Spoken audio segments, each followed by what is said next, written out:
Sesta corsa dall'Arcoveggio, confronto sul miglio per cavalli di 3 anni, sono tutte femmine tranne il numero 2 Arnold Cup, questo è lo schieramento.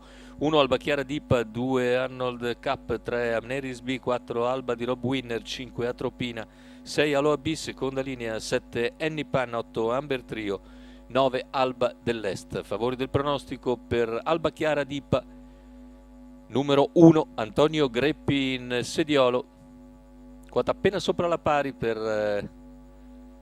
l'allieva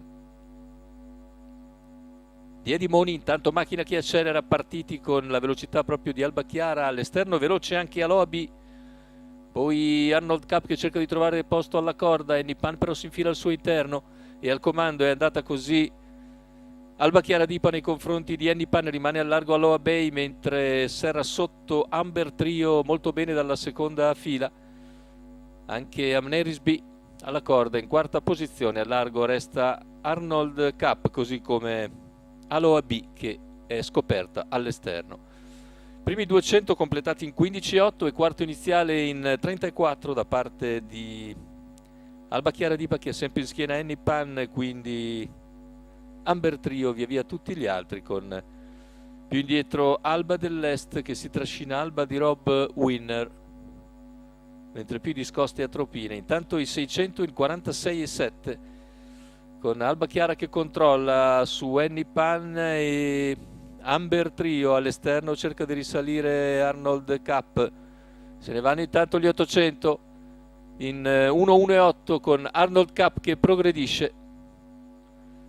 Cavalli sulla penultima piegata, Alba Chiara Dipa in vantaggio, Arnold Cup che arriva a ridosso di Annie Pan, a terza posizione in corda per Amber Trio, a largo anche Alba dell'Est, se ne va il chilometro iniziale completato in 1,18 netto.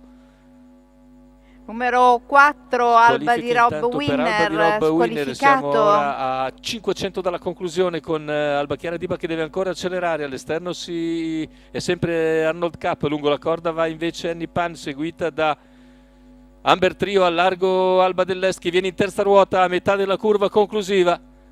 Lo scatto di Alba dell'Est quando siamo a 200 dalla conclusione, tanto allunga la battistrada, completamento della curva, ingresso in retta d'arrivo, in vantaggio Alba Chiara Dipa, inseguita da Annie Pan e da Alba dell'Est, poi anche Amber Trio, finale che vede il successo per Alba Chiara Dipa per il secondo e ancora Alba dell'Est che si salva da Amber Trio. Al quarto Annie Pan, 29,3 a chiudere, 1,15,9 il ragguaglio conclusivo per la vittoriosa Alba Chiara Dipa. Antonio Greppi il sediolo per il training di Edimoni, la quota di 2,08 da favorita, aveva corso bene, molto bene giovedì scorso, oggi ribadisce la condizione e la forma e in percorso di testa si limita ad allungare ai 500 finali per vincere davvero molto nettamente. Secondo posto per una generosa Alba dell'Est che controlla Amber Trio che a sua volta piega Annie Pan. 1, 9, 8 l'ordine d'arrivo ancora ufficioso ovviamente dall'Arcoveggio per la sesta corsa. È tutto, linea alla regia.